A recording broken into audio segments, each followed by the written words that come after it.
और दोस्तों हमारे साथ महेश कश्यप जी हैं। दरअसल कोई आदमी अपने काम से किस तरह से अपनी पहचान बनाता है। एक सरपंच जो है वो एक सांसद का सफर बहुत कम उम्र में युवा अवस्था में तय करता है। लोकसभा चुनाव के पहले कम लोग इस नाम से परिचित थे। वो लोग परिचित थे जिनके बीच वो काम कर रहे थे, पर अब महेश कश्यप बस्तर की पहचान है। लोकसभा में अब हम आने वाले दिनों में ये देखेंगे कि बस्तर का कोई भी मुद्दा जो है वो महेश जी जो है किस तरह से उठाते हैं। तो एक सरपंच से लेकर सांसद तक की यात्रा में जो शिक्षा है, जो एजुकेशन है या जो जागरूकता है, वो किस तरह से काम आती है और कैसे वो आपके हौसले को बड़ा करती है। कल आप अब्दुल कलाम कहते थे कि आपको बड़े सपने देखना चाहिए, तो किस तरह से महेश जी की यात्रा आगे बढ़ी, उसमें उन्होंने क्या सोचा और उनके दिमाग में इस बस्तर को लेकर किस तरह की छवियां हैं, हम उन्हीं से जानते हैं। नमस्कार एशियन न्यूज के सभी दर्शकों को और सभी विद्यार्थी को और हमारे प्रमुख संपादक जी को। शिक्षा, क्योंकि मानव जीवन के लिए शिक्षा सबसे महत्वपूर्ण है। बताते हैं कि स्वदेशे पूज्यते राजा विद्वानों से पूज्यते विश्वस्य। माने एक राजा को स्वयं के देश में पूजा जाता है, लेकिन विद्वान व्यक्ति को पूरा विश्व पूजता है। और हमारे जो देश है, जो विश्व गुरु, ऐसा ही नहीं कहा गया है कहीं ना कि हम शिक्षा क्षेत्र में बहुत आगे रहे हैं, लेकिन किसी कारणवश, जैसे हमको पता चलता है कि हम गुलामी के कारण, बहुत सारे कारण, हम लोग शिक्षा क्षेत्र में, खासकर जो बस्तर है, क्योंकि हमारे बस्तर के बारे में बताया जाता है केरल राज्य से बड़ा क्षेत्रफल, इजराइल बेल्जियम देश से बड़ा क्षेत्रफल, और उसके बाद इतना बड़ा क्षेत्रफल होने के बाद जल जंगल पहाड़ वनों से आच्छादित क्षेत्र, जिसके चलते कहीं ना कहीं हम शिक्षा से वंचित रहे। जैसे मेरा एक अनुभव बता रहा हूं, मैं एक सुनता था जब मध्य प्रदेश शासन हुआ करता था, तो कोई अधिकारी भी बस्तर आने से पहले बस्तर एक काला पानी की सजा की तरह है ये सोचता था। बस्तर आने से पहले वो क्या सोचता था कि बस्तर नहीं जाना है, काला पानी की सजा है। लेकिन आज जिस बस्तर को हम देख रहे हैं, जिस बस्तर को अनुभव कर रहे हैं, तो हम सब देख रहे हैं। और इसके पीछे क्योंकि हमारा सरकार का बहुत बड़ा योगदान है, साथ साथ हमारा शिक्षा। मैं जिस गांव में मैं पला बड़ा हूं, यहां से 10-12 किलोमीटर दूर मेरा गांव है। डीसीसी जगदलपुर से 10 किलोमीटर दूर, 12 किलोमीटर दूर है। लेकिन मेरे को खुद का अनुभव बता रहा हूं, हमारे गांव में एक टीवी नहीं था, ना मीडिया, अखबार से तो दूर थे, हम दुनिया से अनभिज्ञ थे।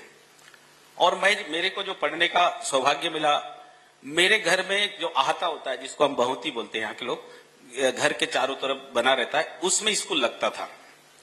और छोटे समय मेरे को स्कूल मेरे पिताजी नाम दर्ज करवा दिए, क्योंकि घर में लगता था, वो भी कम उम्र में 2 साल एक्स्ट्रा बढ़ा के।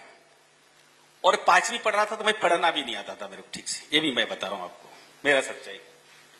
तो लेकिन उसके बाद स्कूल भी छोड़ना पड़ा मेरे को, घरेलू परिस्थिति के कारण। 5वीं मैं माड़पाल एडमिशन लिया, आने जाने में दिक्कत हुआ, दूर होने के कारण छोड़ना पड़ा। फिर 2-3 साल गैप के बाद एक शख्स मिला, जिनके प्रेरणा से फिर से मैं एडमिशन लिया और आगे पढ़ाई करने लगा। और उस समय भी ज्यादा नहीं पढ़ पाया, 10वीं तक ही पढ़ पाया।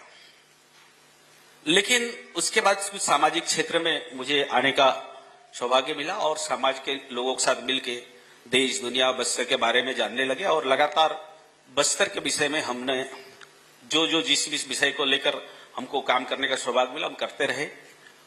और आगे चल के आखिरकार आज जिस जगह में मुझे एक सांसद के रूप में, बस्तर ही नहीं पूरा देश में, मैं दिल्ली अभी गया था, देश के सबसे बड़ा चैनल है आज तक का चैनल, उसमें 100 सांसदों में से मुझे भी बुलाया गया है, उसमें भी मुझे बात रखने का मिला और बड़ा सम्मान भी मिला सभी सांसदों के ऊपर मेरे को। तो कुल मिला के शिक्षा एक ऐसा चीज है, शिक्षा, और मैं मेरे समझ के अनुसार शिक्षा के साथ साथ हमको, क्योंकि जो जैसे गुरु होता है, किसी भी व्यक्ति को आगे बढ़ाने के लिए गुरुजी जिससे शिक्षा प्राप्त करते हैं, तो ऐसे अलग अलग तरीके से लोग तर्क देते हैं। दो तीन चार पांच प्रकार के शिक्षा, जैसे हमको माँ पिताजी जन्म लिया, बोलना सिखाया किसने? माँ पिताजी। उसके बाद हमको समाज में भी शिक्षा मिलता है कि मेरा दादा है, मामा है, बाबा है, पापा है, बहन है, भाई है, ये समाज से मिलता है। इस प्रकार से एक हमको अक्षर का ज्ञान देने वाला शिक्षा, उसके बाद सामाजिक शिक्षा, और उसके साथ साथ हम देश के भी शिक्षा मिलता है।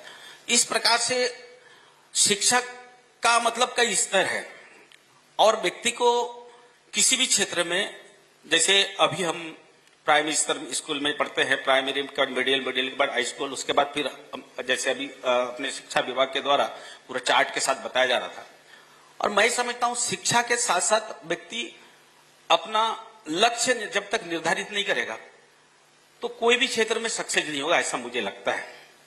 क्योंकि मनुष्य थोड़ी देर के लिए समझे तो एक गिल्ली मिट्टी की तरह है, उसको अंडी भी बनाया जा सकता है, ईंट भी बनाया जा सकता है, मूर्ति बना सकता है, ठीक उसी प्रकार हम लोग हैं। तो इसीलिए हमको शिक्षा बहुत आवश्यक है। लेकिन दुर्भाग्य से हमारे बस्तर के लोगों को, आज हम लोग जो जगदलपुर बस्तर संभाग के मुख्यालय से लगा हुआ क्षेत्र में रहते हैं, इसीलिए हमको स्कूल दिख रहा है, और ये भी कम से 15-20 साल में स्कूल, कॉलेज, हॉस्पिटल ऐसे भवन हो। एक समय था हमको स्कूल का भवन मिल नहीं तथा रोड नहीं दिखता था।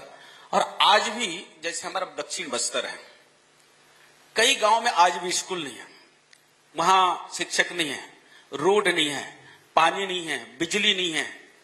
तो बहुत सारे ऐसे क्षेत्र भी है जिससे हम वंचित है। तो इसीलिए शिक्षा, क्योंकि व्यक्ति को, मनुष्य को शिक्षा एक अच्छा इंसान भी बना सकता है, उसको ऐवान भी बना सकता है। तो इसलिए शिक्षा महत्वपूर्ण है। अब मैं एक उदाहरण बताऊं, जैसे हमारे मैं इस चीज को बोलता भी हूं, हमारे जो मनुष्य 5 तत्वों का शरीर बताया जाता है, पंच तत्व, उसको चिति जल पावक गगन समीरा पंच रचित अधम शरीरा। ये मेरा भी है, और हमारे संपादक साहब का भी है, मैडम का भी है, और आप सबका भी है।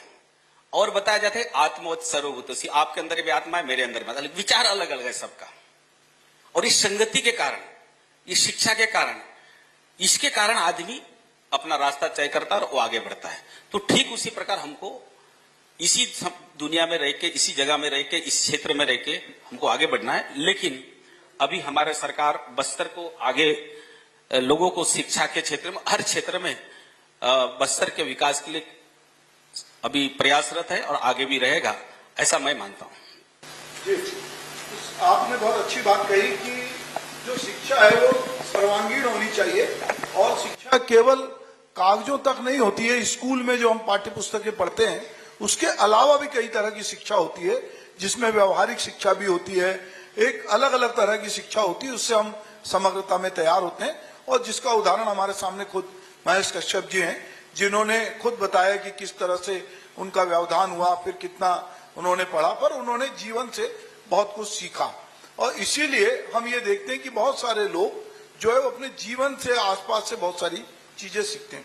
महेश जी, आप युवा हैं, आपके भीतर बहुत उत्साह है, आपने बहुत जरूरी सच्चाई देखी है, और आप ये अभी बता रहे थे कि किस तरह से स्कूलों का अभाव है, कई जगह स्कूल नहीं है, कई जगह टीचर नहीं है। तो अभी आपके दिमाग में बस्तर को लेकर किस तरह की बात है कि आप प्रधानमंत्री नरेंद्र मोदी से लेकर मुख्यमंत्री तक को बस्तर में जिन चीजों की कमी है, जो बेसिक चीजें हैं, उसके लिए किस तरह की पहल आपकी ओर से होगी? निश्चित ही बस्तर के लोगों को आजादी के 77 वर्ष में हम प्रवेश कर चुके हैं। जो यहाँ के लोगों को जो मूलभूत सुविधाओं का अधिकार मिलना था, चाहे शिक्षा हो, स्वास्थ्य हो, स्वच्छ पेयजल हो, स्कूल हो, कॉलेज हो, और ऐसे बहुत सारे सुविधा, ये सबसे आज वंचित है। और इसको पूरा करना सिर्फ कोई जनप्रतिनिधि का जवाबदारी नहीं है, पूरा बस्तर के सभी लोगों का जवाबदारी है। अपना अपना योगदान सबको होना है, क्योंकि हमारे मोदी जी ने जो लक्ष्य रखा है कि 2047 तक भारत को विकसित राष्ट्र बनाना, और कोई व्यक्ति, कोई भी देश को, कोई भी समाज को, कोई भी गांव को कोई व्यक्ति नहीं बदल सकता, व्यक्ति का व्यक्तित्व बदलता है। और व्यक्तित्व के साथ उस व्यक्तित्व का एक विचार श्रृंखला बनाना पड़ेगा। क्योंकि मैं एक उदाहरण दे सकता हूं, आपने अब्दुल कलाम जी का नाम ले रहे थे, डॉक्टर एपीजे अब्दुल कलाम। मैं एक 2008 में मुझे रामेश्वरम जाने का सौभाग्य मिला, और उनके घर भी जाने का मिला, म्यूजियम बना हुआ है। एक मछुआरा परिवार का व्यक्ति मिसाइल मैन बन सकता है और देश के महामहिम राष्ट्रपति बन सकता है। हमारे देश के प्रधानमंत्री नरेंद्र मोदी चाय बेचते बेचते प्रधानमंत्री बन सकता है, पूरा विश्व का नेतृत्व कर सकता है।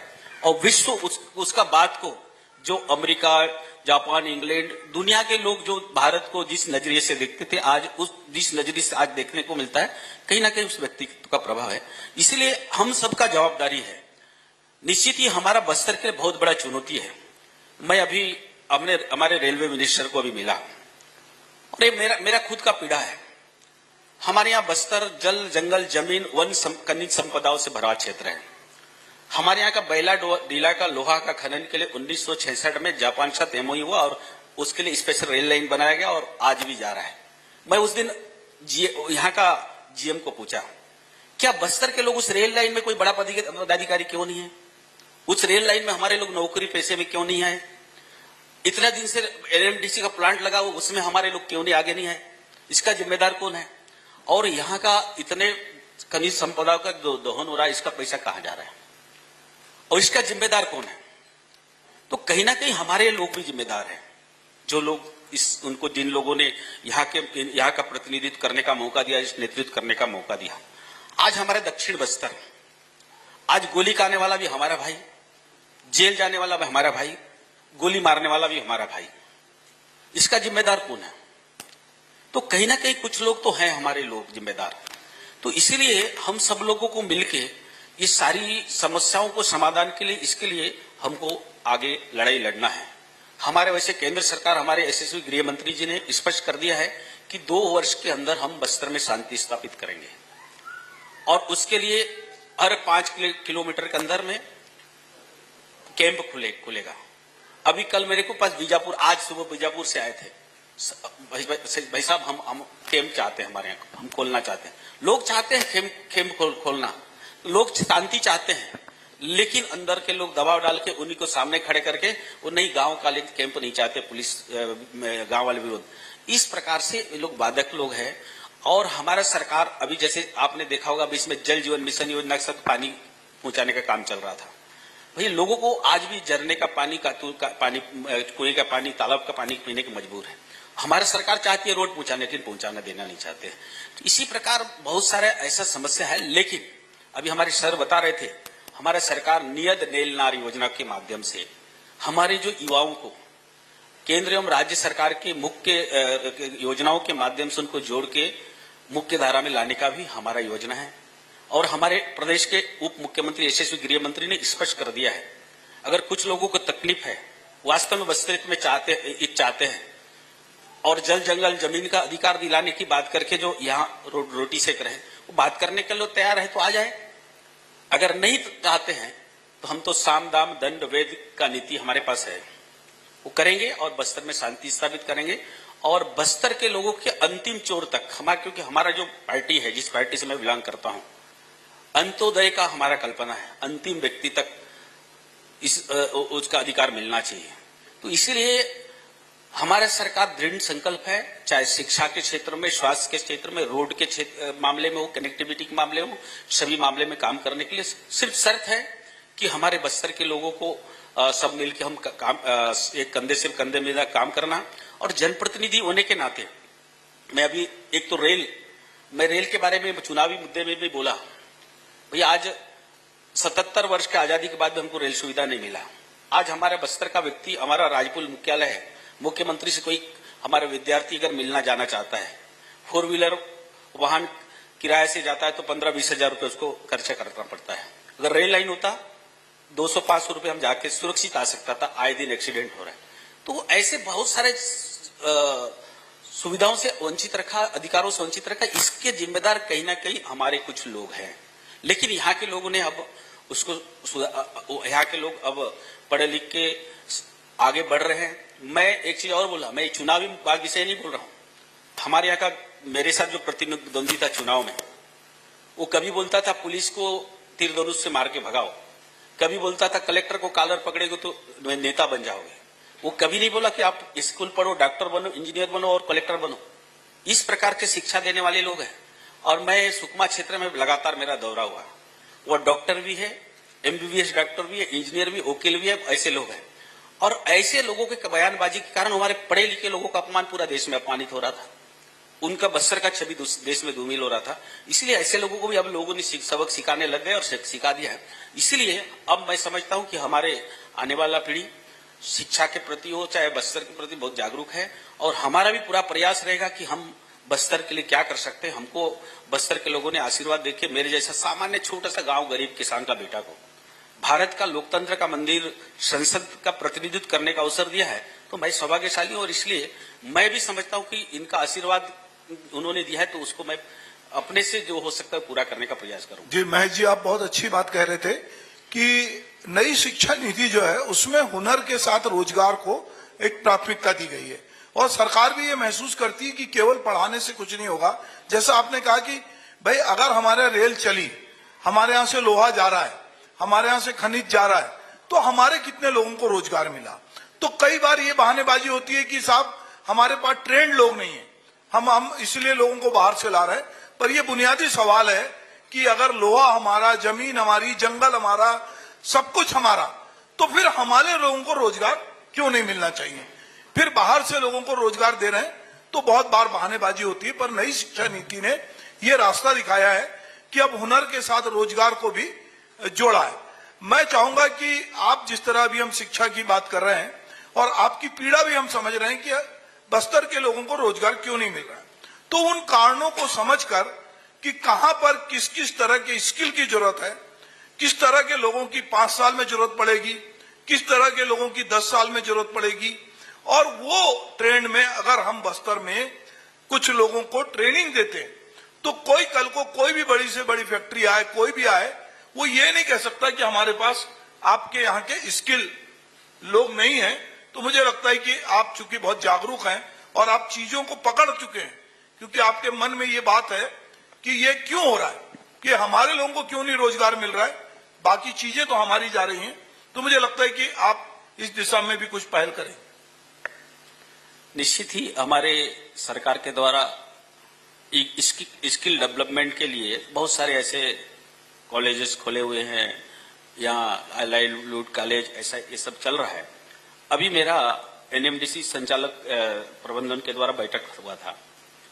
आपने जो प्रश्न उठाया कि यहाँ के लोग उस सेक्टर में वो लोग प्रशिक्षित नहीं हैं, मैं उनको एक ही प्रश्न किया। हमारे यहाँ का नगरनार स्टील प्लांट के लिए 20 वर्ष पहले जमीन अधिग्रहण, भूमि अधिग्रहण हुआ, आपने आईआईटी खोल के रखा, लेकिन इस कंपनी में किस सेक्टर में कौन से लोगों का जरूरत पड़ेगा उसके हिसाब से आपने क्यों प्रशिक्षण नहीं दिया। मैं इसको उसके उस दिन बोला क्यों नहीं किया। भाई आपको मालूम था कि इस प्लांट में इस ट्रेड के लोगों को काम मिलेगा, तो इसका मतलब आप यहाँ के लोगों को देना नहीं चाहते।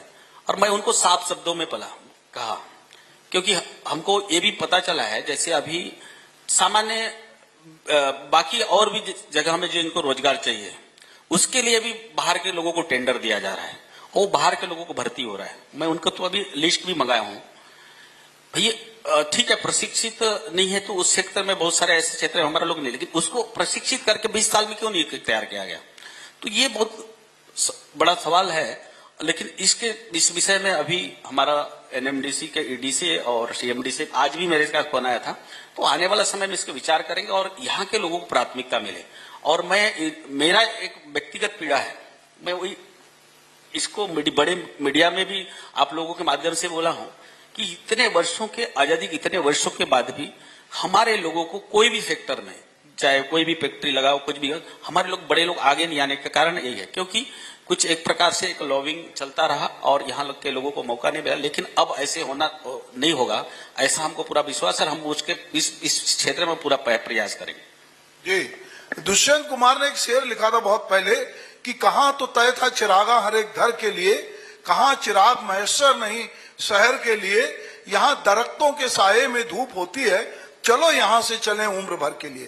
तो ये तय हुआ था कि जहां जिसकी जंगल है, जिसका जमीन है, जिसके पास रिसोर्स है, उनके लोगों को पहले रोजगार की प्राथमिकता मिलेगी। पर बहुत सारी चीजें नहीं हुई, जिसकी पीड़ा हम हमारे सांसद महोदय के मन में देख रहे हैं कि उनको लगता है कि ये होना चाहिए।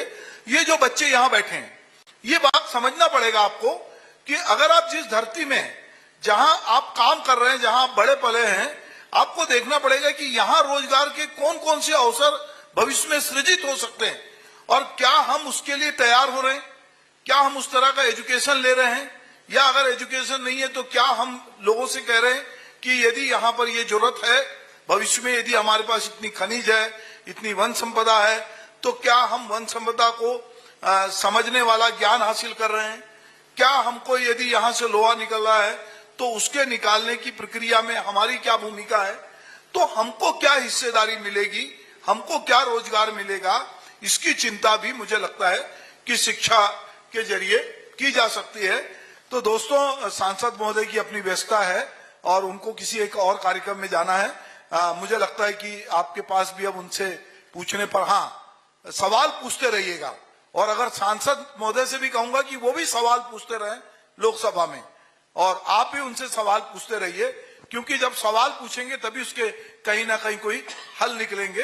तो हम उम्मीद करते हैं कि महेश कश्यप जी जो बहुत जागरूक सांसद है, युवा है, वे बस्तर की बहुत सारी चीजों को लेकर देश की संसद में सवाल उठाएंगे, और जब वो आपके बीच में आएंगे तो आपकी जो दिक्कतें हैं वो भी आप उनसे बात करेंगे। वो हमारे साथ जुड़े, उनका बहुत बहुत धन्यवाद। चलिए, तो बहुत सारी और विस्तृत रूप से चर्चा यहाँ पर हुई है। अब एक स्मृति चिन्ह भेंट करेंगे हम हमारे बस्तर सांसद जी को, महेश कश्यप जी को, जो कि हमारे साथ इस कार्यक्रम में आए हुए हैं, और उन्हें चूंकि ये पल ये हमेशा के लिए जहन पर कैद रहे, इसलिए एक ससम्मान उन्हें स्मृति चिन्ह एशियन न्यूज के प्रधान संपादक सुभाष मिश्रा जी की ओर से बस्तर सांसद महेश कश्यप जी को यहाँ पर दिया जा रहा है। और किरण सिंह देव जी हमारे बीच में यहाँ पर पहुंच चुके हैं, और चलिए अब बिना विलंब के मैं ससम्मान आग्रह करना चाहूंगी किरण सिंह देव जी से कि आप मंच पर आएं, और साथ ही हमारे प्रधान संपादक सुभाष मिश्रा जी से भी विनम्र आग्रह कि वे यहाँ पर आएं, और फिर यहाँ पर चर्चा होनी है, और इस चर्चा को हम आगे बढ़ाएं उससे पहले पुष्प गुच्छ से स्वागत किरण सिंह देव जी का आज इस कार्यक्रम के माध्यम से, इस मंच के माध्यम से किया जाएगा। बहुत स्वागत है आपका किरण सिंह देव जी। हमारे बीच में मौजूद है गौरव तिवारी, जो कि यहाँ पर पुष्प गुच्छ उन्हें भेंट कर रहे हैं, साथ ही प्रधान संपादक सुभाष मिश्रा जी हमारे साथ में है, पुष्प गुच्छ उन्हें भेंट किया जा रहा है। और चलिए अब बिना विलंब के इस चर्चा को अब हम आगे बढ़ाते हैं। नमस्कार दोस्तों, किरण देव जी के बारे में बहुत सारी चीजें, चूंकि हम जर्नलिस्ट हैं तो बहुत सारी चीजें सुनते हैं, पढ़ते हैं। आज मैं एक परिवार में गया तो उस परिवार ने कहा कि किरण भैया जो हैं उनकी सादगी की उन्होंने बहुत सारी बातचीत कर रहे थे।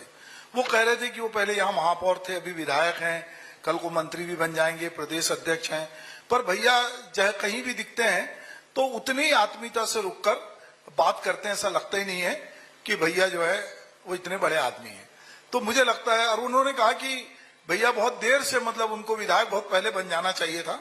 तो मैंने कहा कि आज वो हमारे कार्यक्रम में आने वाले हैं। तो दोस्तों, एक शेर से शुरुआत करते हैं कि ऐसी सादगी पे कौन ना मर जाए ऐ खुदा, ऐसी सादगी पे कौन ना मर जाए ऐ खुदा, कि लड़ते हैं हाथ में और तलवार भी नहीं। तो ऐसे किरण जी हमारे साथ हैं, और एशियन न्यूज की ओर से मैं उनका स्वागत करता हूं। और चूंकि हम लोगों ने शिक्षा को लेकर लगातार सुबह से 11:30 बजे से अलग अलग सत्रों में हमने बहुत सारे लोगों से बातचीत की है, वो बातचीत का सिलसिला हम आगे भी जारी रखेंगे। क्योंकि आप प्रदेश भाजपा के अध्यक्ष भी हैं, आप बहुत जागरूक नेता भी हैं, तो हम आपसे कुछ चीजें जानना चाहते। पहले ऐसा लगता था कि शिक्षा से बस्तर दूर है, कि बस्तर में शिक्षा की व्यवस्था नहीं है, पर आज की तारीख में बस्तर में यूनिवर्सिटी भी है, सारे महाविद्यालय हैं, बहुत सारे जितने एजुकेशन के केंद्र होना चाहिए एक्सीलेंस के, वो केंद्र भी हैं। अभी जो लोग बस्तर को दूर से देखते हैं, जगदलपुर को दूर से देखते हैं, दंतेवाड़ा को दूर से देखते हैं, तो उनको वो खबरें जो मीडिया उन तक पहुंचाता है वही जाती है। पर जो बहुत नजदीक आके देखते हैं तो उनको लगता है कि रात में यहाँ भी लाइब्रेरी चल रही है जैसे रायपुर में चलती है, यहाँ भी लोग पढ़ रहे हैं, यहाँ भी बच्चे जो है वो बेहतर खेल रहे हैं रायपुर से। फुटबॉल में लड़कियां बहुत अच्छा खेल रही हैं, लड़के बहुत अच्छा खेल रहे हैं, बहुत सारी संस्थाएं यहाँ बहुत अच्छा काम कर रही हैं, और एक बहुत पारिवारिक शांतिपूर्ण वातावरण है, जिस तरह का वातावरण होना चाहिए। एक धार्मिक, जैसे आज एक धार्मिक पर्व है तो जो पुरी में उत्साह दिखता है वो यहाँ उत्साह दिखता है।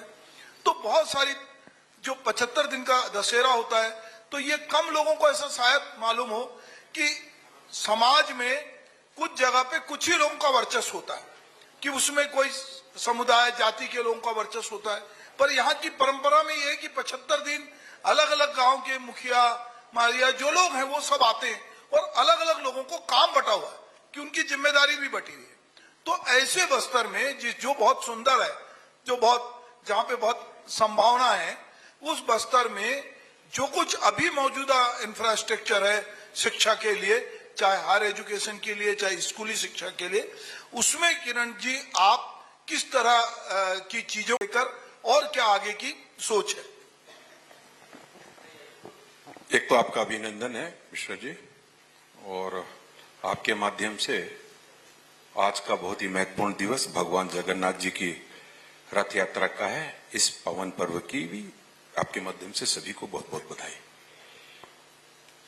बस्तर को लेके बहुत सारी भ्रांतियां पूरे देश के सुदूर क्षेत्रों में फैली हुई है, मैं आपकी इस बात से सहमत हूं। लेकिन विगत जब से पृथक अविभाजित बस्तर जब छत्तीसगढ़ बना और उसके बाद से, और जिस कल्पना के साथ श्रद्धेय अटल जी ने छत्तीसगढ़ का निर्माण किया, ये एक ऐसा राज्य है जो बिना किसी जद्दोजहद और बिना किसी और प्रदर्शन आंदोलन ने, तो जब राज्यों के मांग होती है तो बड़े बड़े आंदोलन और धरने प्रदर्शन होते हैं, लेकिन यहाँ की जन भावना के अनुरूप श्रद्धेय अटल जी ने और छत्तीसगढ़ का निर्माण हुआ इस परिकल्पना के साथ कि इसका ज्यादातर भूभाग, चाहे वो बस्तर हो चाहे सरगुजा हो और ये वनांचल है, किस तेजी के साथ यहाँ के बच्चों में शिक्षा का क्षेत्र में डेवलपमेंट की दृष्टि से, विकास की दृष्टि से और पूरे क्षेत्र के विकास की दृष्टि से भी बहुत सारे काम हुए। और मैं आपको बताऊं कि 15 वर्ष में हमारे मुख्यमंत्री, पूर्व मुख्यमंत्री डॉक्टर रमन सिंह जी की सरकार में अभूतपूर्व काम हुए शिक्षा के क्षेत्र में। आदरणीय प्रधानमंत्री जी के उस पर जावंगा का जो एजुकेशन हब है वो पूरे देश में विख्यात हुआ है, जहां के ट्राइबल बच्चे, हमारे सुदूर क्षेत्र, हमारा बारसूर हो, हमारे कोंटा, बीजापुर, अन्य क्षेत्रों से जहां की बच्चे लोग अपनी पढ़ाई को लेकर शिक्षा के क्षेत्र में, और रायपुर जैसे सुविधाएं और उस तरीके से नहीं हो, तो स्वाभाविक रूप से उसका बड़ा लाभ मिला। इसी तर्ज पे छोटे छोटे जिलों का निर्माण हो गया। और आप देखेंगे सुकमा में, विशेषकर मैं सुकमा की बात इसलिए कर रहा हूं कि इंफ्रास्ट्रक्चर के डेवलपमेंट के साथ साथ दक्षिण बस्तर के जो राज्य है, इंक्लूडिंग नारायणपुर, कोंडागांव और हमारा बीजापुर, सुकमा, दंतेवाड़ा, एजुकेशन हब जगह जगह आपको मिलेंगे। मैं खुद हतप्रद हो गया जब मैं पहली बार, जब सुकमा मेरा गृह ग्राम है, और जब उसमें हम देखने के लिए गए तो कई ऐसे वहां पे एजुकेशन हब, और बाहर से जब शिक्षक वेरी एजुकेटेड, क्वालिफाइड, और वहां के बच्चों को जब मैंने पढ़ते हुए देखा तो एक अभूतपूर्व प्रसन्नता हुई। मैं बताऊं आपको, व्यक्ति का विकास का सीधा संबंध शिक्षा से है, और इस बात को, और हम मेडिकल कॉलेज की बात कर ले, पहले एक मेडिकल कॉलेज हुआ करता था, बाद में 10 मेडिकल कॉलेज बने। तो बच्चों को वहीं पर, चाहे सरगुजा हो, चाहे बिलासपुर हो, चाहे हमारा रायपुर का क्षेत्र हो, उसी के साथ साथ बस्तर में भी आपने देखा होगा मेडिकल, स्वर्गीय बलिराम कश्यप जी के नाम पर, हमारे वरिष्ठ नेता, कद्दावर नेता रहे हुए हैं, सांसद रहे हुए हैं, मंत्री रहे हुए हैं, उनके नाम पर और मेडिकल कॉलेज की स्थापना हुई। और अभी तक देखिए वहां से कितने बच्चे शिक्षित हो गए। हमारे बस्तर के बच्चे डॉक्टर्स बन रहे हैं, हमारे यहाँ के आईएएस, आईपीएस में जा रहे हैं बच्चे। तो शने शने धीरे धीरे शिक्षा के क्षेत्र में बस्तर करवट बदलता चला गया। एक और बात आपके सामने जरूर रखना चाहूंगा शिक्षा के संबंध में। तत्कालीन उस समय भारतीय जनता पार्टी की सरकार ने 15 वर्षों में हर 10 किलोमीटर में हाई स्कूल, 5 किलोमीटर में मिडिल स्कूल, 3-2 किलोमीटर में प्राथमिक शाला, उसका उन्नयन करते हुए लगातार शिक्षा के क्षेत्र में उसका जो प्रभाव है नीचे तक देखने को मिला। आप शिक्षा के माध्यम से जब बच्चे शिक्षित होते हैं, हमारी बेटियां शिक्षित होती हैं, क्योंकि मोदी जी का स्लोगन है, प्रधानमंत्री जी का बेटी बढ़ाओ बेटी पढ़ाओ, स्वाभाविक रूप से इसको चरितार्थ करते हुए और बहुत प्रयास हुए हैं, काफी काम हुए हैं। हमारे जो बस्तर विश्वविद्यालय की अपनी एक अलग वो है। अभी आदरणीय विष्णुदेव साई जी के मुख्यमंत्रित्व काल में और तुरंत आप देखे होंगे कि ऐसे करीब 28 से 30 सब्जेक्ट और उसमें इंक्लूड किए गए। उनके लिए प्रोफेसर्स, लेक्चरर्स की हमारे यहाँ पे डॉक्टरेट की डिग्री चालू हो गई। तो ये किसके लिए है? ये बस्तर के बच्चों के लिए है। बस्तर में हमारी बेटियां, हमारे बेटे, हमारे गीदम को देख लीजिए आप। गीदम से हमारे IAS होके बिटिया गई हुई है, जो कि हमारे बस्तर का नाम रोशन कर रही है। अभी 3 दिन पहले मैं छत्तीसगढ़ क्रिकेट संघ के कार्यक्रम में जाना हुआ था मैं, और वहां पर जब मैंने देखा तो मुझे बड़ा सुखद आश्चर्य हुआ। At that time, at past, I was also cricket player. तो मैंने देखा कि कांकेर को स्थान मिला, वहां पर पुरस्कार मिला। वीनू मंकट, CK नायडू, हमारे रणजी में हमारे बस्तर के लोग क्रिकेट में प्रतिनिधित्व कर रहे हैं। तो शिक्षा, खेल, व्यवसाय, उन्नति और विकास के मूल आधार को लेकर मैं हमेशा इस बात को कहता हूं कि बस्तर में अपार संभावना है। बस्तर के बच्चों में शिक्षा के प्रति बहुत ललक है और निश्चित रूप से आगे बढ़ाने के लिए निरंतर प्रयास भी हो रहा है। और इस कड़ी में आदरणीय वर्तमान में भारतीय जनता पार्टी की सरकार के मुख्यमंत्री आदरणीय विष्णुदेव साई जी भी सतत प्रयत्नशील हैं कि हमारा कोई भी गांव, कोई भी क्षेत्र ऐसा न छूटे जहां पर कि शिक्षण संस्था न हो, जहां पे कि शिक्षक विहीन शाला, उसको खोजबीन चल रही है। तो निश्चित रूप से शिक्षा क्षेत्र में अपार संभावना है। आगे लेकर भी भारतीय जनता पार्टी की सरकार, जो हमारे आदरणीय मुख्यमंत्री जी, बहुत गंभीरता से इस ओर आगे बढ़ रहे हैं। जी, आपका एक स्लोगन है कि हम ही ने बनाया हम ही संवारेंगे। अभी मैं देखता हूं कि पूरे देश में, अलग अलग प्रदेश में एक इस तरह से हो रहा है कि ब्रांडिंग हो रही है कि अलग अलग जगह अलग अलग चीजों के लिए जाना जाता है। मंच पर हमारे साथ में किरण सिंह देव जी हैं और इसी के बाद से एक और खास शख्सियत हमारे साथ में मौजूद है, केदार कश्यप जी। बहुत स्वागत है आपका और पुष्पगुच्छ से सम्मानित उन्हें सबसे पहले यहाँ पर किया जाएगा। जितेंद्र चौधरी जी हमारे साथ मंच पर हैं, दंतेवाड़ा से रिपोर्टर हैं हमारे सहयोगी, और सुभाष मिश्रा जी मंच पर आसीन हैं। पुष्पगुच्छ से उन्हें सम्मानित यहाँ पर किया जा रहा है। तो मंच पर अब केदार कश्यप जी और किरण सिंह देव जी हमारे साथ में, दोनों ही खास शख्सियत यहाँ पर मौजूद हैं। किस प्रकार से बदलाव की बयार अब बस्तर में आ रही है, कैसे नई पहल यहाँ पर की जा रही है, इन सभी को लेकर विस्तृत रूप से चर्चा हम पहले किरण सिंह देव जी से कर ही रहे थे। अब इसी चर्चा में एक और कड़ी और एक खास शख्सियत हमारे साथ में जुड़ गए हैं, केदार कश्यप जी। चलिए अब इस चर्चा को हम आगे बढ़ाते हैं। तो दोस्तों, रुकावट के लिए खेद है, चूंकि ये टीवी का प्रोग्राम है और हम लगातार जो है ब्रेक के बाद फिर आपसे मिल रहे हैं, और मैं किरण जी से रूबरू था और बातचीत कर रहे थे कि हम ही ने संवारा है, हम ही ने बनाया, हम ही संवारेंगे। तो ये बात तय है कि आप संवारेंगे। और संवारने की इस प्रक्रिया में, जैसा मैं आपसे पूछ रहा था, कि अभी एक ब्रांडिंग का दौर चलता है कि अलग अलग शहर में अलग अलग ब्रांडिंग है कि ये एजुकेशन के लिए, हेल्थ के लिए है। अभी जैसे हम देख रहे थे कि बस्तर में खास करके बच्चियां, लड़के लड़कियां फुटबॉल में बहुत बढ़िया कर रहे हैं, और हम ये मानते हैं कि शिक्षा के साथ खेल जुड़ा हुआ है।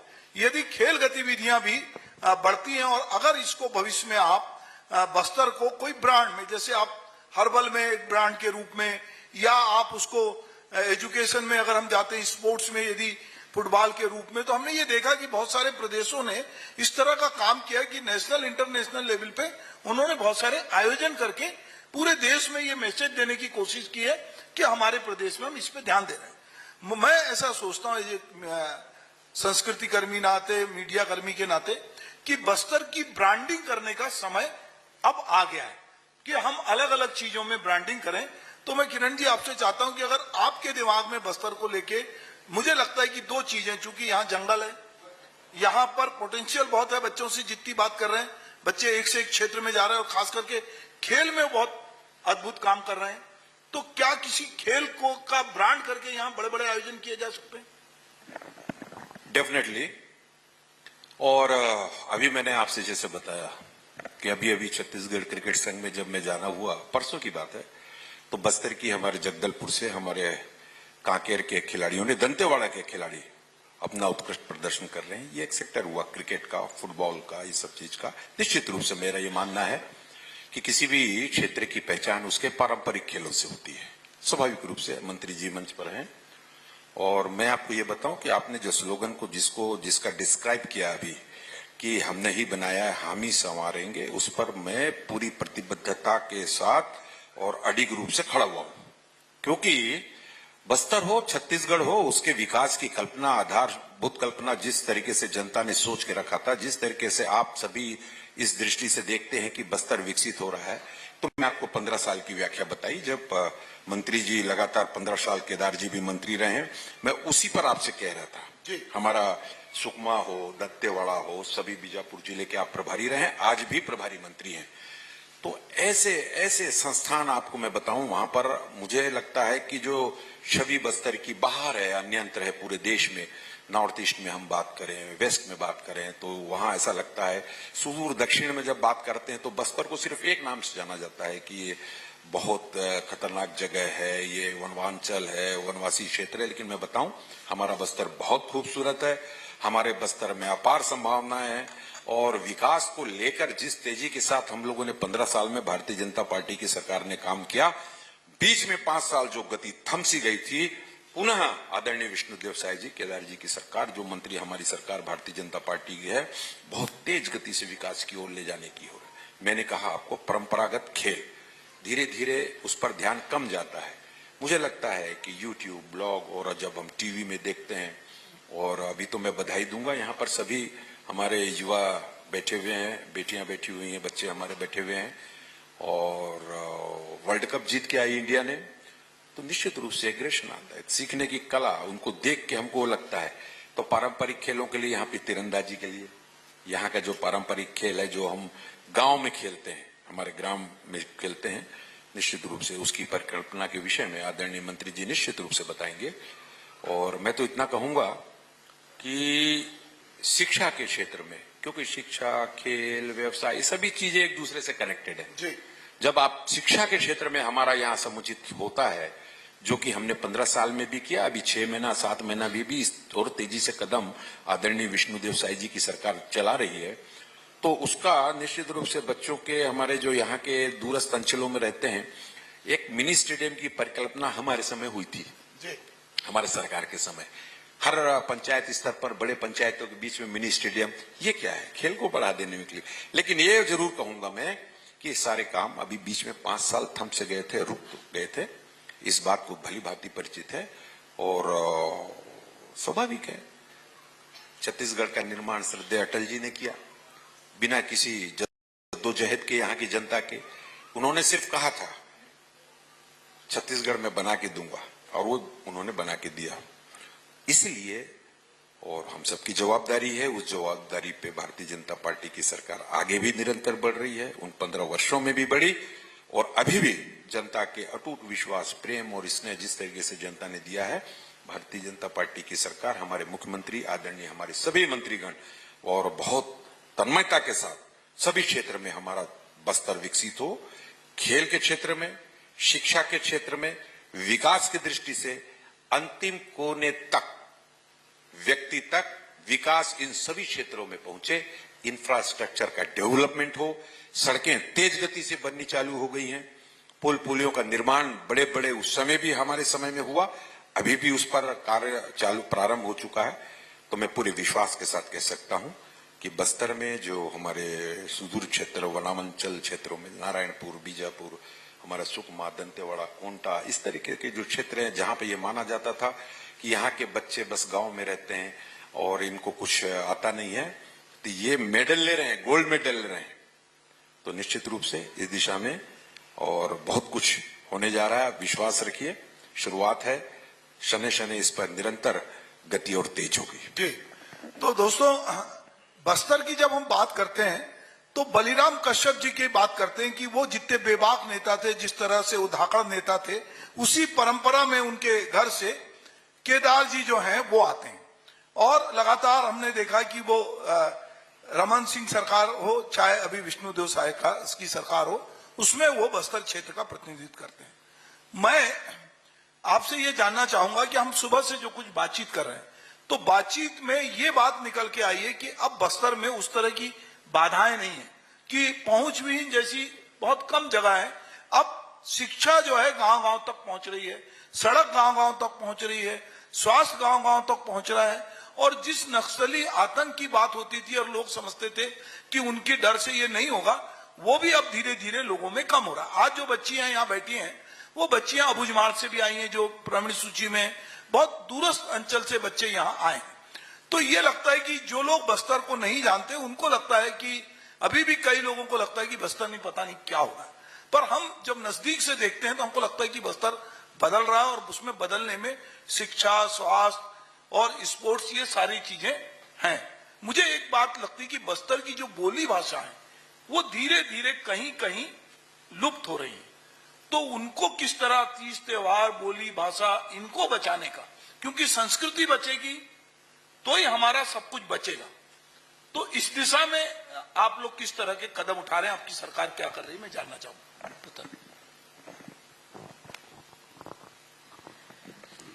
धन्यवाद मिश्रा जी। और आज के इस कॉन्क्लेव पे आपने बहुत सारे विषयों में चर्चा की है, चिंतन किया है, और लगातार विभिन्न मुद्दों को लेकर के हम सभी आपके बीच में है। अभी जैसे हम माननीय हमारे प्रदेश अध्यक्ष और यहाँ के हमारे माननीय विधायक जी माननीय किरण देव जी आपके समाज में बहुत सारे विषयों के संदर्भ में जानकारी दे रहे थे। और यदि हम अपनी संस्कृति की बात करें, अपने भाषा बोली की बात करें, तो हमारा जो हम कह रहे हैं वो हम करने वाले लोग में है। पिछली सरकार की तरह नहीं, जो कहते हैं कहती कुछ थी और करती कुछ थी। हमारे यहां पर जिस तरीके से संस्कृति को खत्म करने की साजिश हुई उस समय में, मैं इस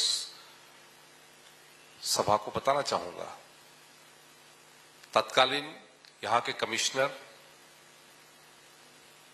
और सुकमा के एसपी ने इस पर चिंता जाहिर की, और उस समय में उनको दोषी बता करके जब उन्होंने जब वास्तविक चेहरा दिखाया तो उनको ट्रांसफर कर दिया गया। लेकिन हमारे यहां ऐसी स्थिति नहीं है। हम अपनी संस्कृति, हमारी जो परंपरा है, हमारे रीति रिवाज है, उनके साथ में कोई खिलवाड़ न हो, इस पर हमारी पूरी कोशिश है। और देखिएगा 5 वर्षों के भीतर में हमारे मेले मंडई, हमारे पूजा जात्रा, जितने भी कार्यक्रम होते हैं, उसमें और भव्यता आएगी। हमारा जो दशहरा पर्व मनाया जाता है, उसमें हमारे माननीय प्रदेश अध्यक्ष जी ने इसको सदन में भी उठाया था, और उसकी भव्यता के लिए उन्होंने मांग रखी थी, और सहर्ष उसको स्वीकार भी किया। और आने वाले समय में देखिएगा, इन सारे हमारे तीज त्योहार के माध्यम से और हमारे जो यहाँ की संस्कृति को पूरे देश दुनिया के लोग देखने आते हैं और देखेंगे। हमारे यहाँ पर वो सब कुछ मौजूद है, और हमारे लोगों में प्रतिभा की भी कमी नहीं है। अभी आपने कहा ना कि हमारे यहाँ के अबुझमाड़ के बच्चे आए हुए हैं, मैं उनका हार्दिक अभिनंदन करता हूँ, स्वागत करता हूँ। लेकिन मैं आपको ये भी बताना चाहूंगा कि उसी अबुझमाड़ को एक समय में पूर्ववर्ती सरकार, हमारी सरकार ने नहीं, पूर्ववर्ती सरकार ने बंद करके रखा था। वहां पर जाने के लिए पहले आपको पास लेना पड़ता था, लेकिन हमारी सरकार आई तो हम लोगों ने कहा कि वहां पर पास लेकर जाने की आवश्यकता नहीं, वहां पर शिक्षा, स्वास्थ्य और हर सुविधा वहां अंतिम छोर तक पहुंचेगी। ये सरकार का उद्देश्य होता है। आज यदि हमारे यहाँ पर सड़क का निर्माण हुआ है, आज हमारे यहाँ पर यदि मेडिकल कॉलेज की स्थापना हुई है, यूनिवर्सिटी की स्थापना हुई है, एजुकेशन हब का निर्माण हुआ है, सारी जो सुविधाएं बड़ी है वो हमारी भारतीय जनता पार्टी की सरकार के कारण से बड़ी है। इसलिए तो हम कहते हैं हमने ही बनाया है, हम ही संवारेंगे, और संवार भी रहे, कर भी रहे। अभी आपने एक बात और कहा कि हमारे बच्चे शिक्षा के दृष्टि से, आज हमारे बच्चे, यहाँ के बच्चे रायपुर में पढ़ रहे हैं, और कुछ बच्चे तो हमारे दिल्ली में भी पढ़ रहे हैं। तो कभी किसी ने सोचा था कि हमारे बच्चों को वो अवसर मिले, मंच मिले? भारतीय जनता पार्टी की सरकार ने सोचा कि हमारे बच्चों को उस स्तर पर शिक्षा मिले और उसकी दृष्टि से लगातार उनको बैक सपोर्ट दिया गया। अभी भी हमारे जो कहते हैं दिल्ली में जो ट्राइबल यूथ हॉस्टल है उसकी भी कैपेसिटी बढ़ाई जा रही है ताकि हमारे बच्चे ज्यादा से ज्यादा वहां जाकर के अध्ययन कर सकें। ये सरकार की मंशा है। स्पोर्ट एक्टिविटी के लिए हमारे यहाँ पर चाहे फुटबॉल का हो, चाहे जितने भी हमारे निर्माण के कार्य हो, मैदानों का निर्माण हो, इंडोर हो चाहे आउटडोर हो, ये सब भारतीय जनता पार्टी की सरकार के समय में हुआ। आज हमारे अबुझमाड़ के बच्चों का ही देख लीजिए।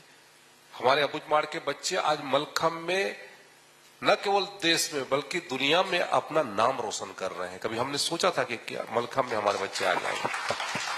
तो कहीं न कहीं से उनको प्रोत्साहित करने का काम हमारी भारतीय जनता पार्टी की, चाहे केंद्र की सरकार में हो चाहे राज्य की सरकार में हो, हमेशा आगे बढ़कर के उनको सहयोग प्रदान किया। जी, एक चीज है कि आपने बढ़िया बात कही कि भारत की जो आपकी केंद्र की सरकार है वो अभी कुछ सांस्कृतिक और धार्मिक कॉरिडोर बना रही है और वो इस समय दुनिया में सबसे बड़ा पर्यटन का एक जरिया जिसको कहना चाहिए कि हम देख रहे हैं। हम उज्जैन की बात करें, हम अयोध्या की बात करें, हम बनारस की बात करें, तो अलग अलग जगह सरकारों ने एक सांस्कृतिक धार्मिक पर्यटन को बढ़ावा दिया। सरकारों को यह लग रहा है, बहुत सारे देशों को भी लग रहा है कि उनकी इकोनॉमी जो है इस पर टिकी है। बस्तर एक अद्भुत क्षेत्र है जिसके बारे में कहना चाहिए कि दुनिया के बहुत सारे लोगों को, यदि हम बहुत सारे कॉरिडोर के बारे में सोचें कि बस्तर में, जैसे अभी आपके फॉरेस्ट के अफसर हमको बता रहे थे कि साहब लोग एक चित्रकूट को जानते हैं, तीरथगढ़ को जानते हैं, कितने झरने बह रहे हैं, पर अभी अगर हम उसको एक्सेस करें और उसको पर्यटन से जोड़ें और सांस्कृतिक पर्यटन से जोड़ें, जैसे बस्तर दशहरा है, बस्तर दशहरे को लोग देखने आते हैं, पर बस्तर दशहरे का एक पूरा विश्व में मतलब उसको लोग एक इवेंट की तरह लें और वो आर्थिक स्रोत बने। इस दिशा में जैसा कि आपकी सरकार कर रही है, उस दिशा में आप कुछ आगे बढ़ेंगे क्या, जैसे केंद्र की सरकार की सोच है?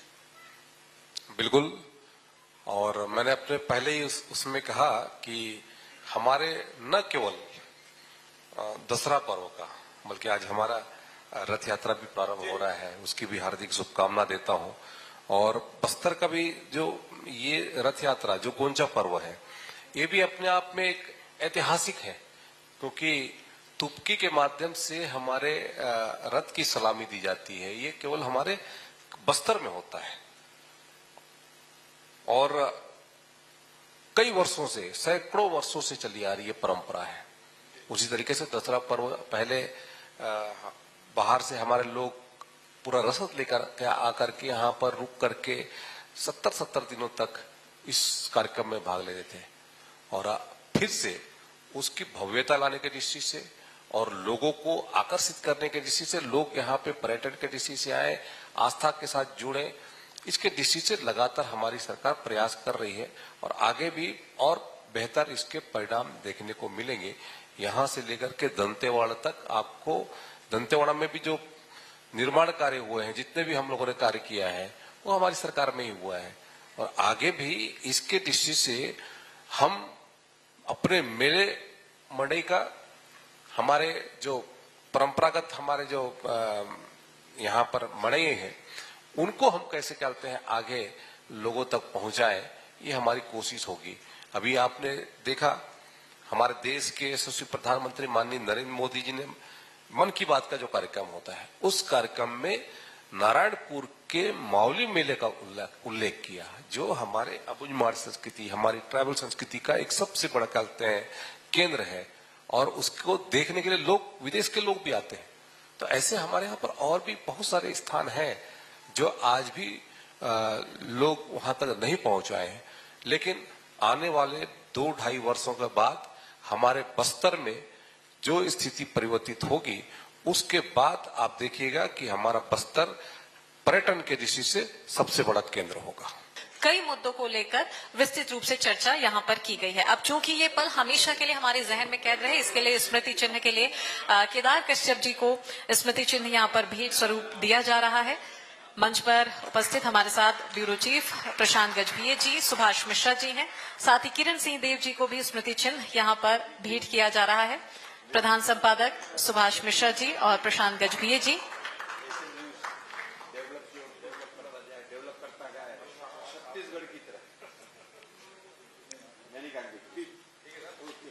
तो बहुत शुक्रिया आप दोनों ही मेहमानों का कि आप हमारे साथ मंच पर आए, और साथ ही आप सभी का विशेष आभार, बहुत धन्यवाद कि आप सभी के सहयोग से आज सफलतापूर्वक इस कार्यक्रम का आयोजन हमने यहाँ पर किया है। एशियन न्यूज की ओर से खास पहल शिक्षा से बदल रहा बस्तर, इस थीम के साथ में आज इस कार्यक्रम को आयोजित हमने यहाँ पर किया है, जिसमें कई मेधावी छात्र छात्राओं को सम्मानित यहाँ पर किया गया।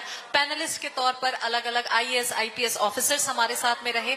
बच्चों को हमने खुले मंच पर यहाँ पर आमंत्रित किया, जहाँ पर उनके जहन में अगर कोई सवाल रहे तो उन्होंने मार्गदर्शन लिया है। करियर कैसे गाइडेंस यहाँ पर लिया जा सकता है, ये भी खास पहल यहाँ पर उन्होंने की है। साथ ही साथ में हमने बच्चों को उनके उत्साहवर्धन के लिए प्रोत्साहित किया है। नीट जिन स्टूडेंट्स ने क्वालिफाई किया है, उन्हें भी हमने आज इस कार्यक्रम के माध्यम से, इस मंच के माध्यम से हमने उनके उत्साहवर्धन के लिए उन्हें सम्मानित यहाँ पर किया है। तो इस तरह से आज का ये कार्यक्रम बेहद शानदार रहा। आप सभी के सहयोग के लिए पुनः विशेष आभार, धन्यवाद।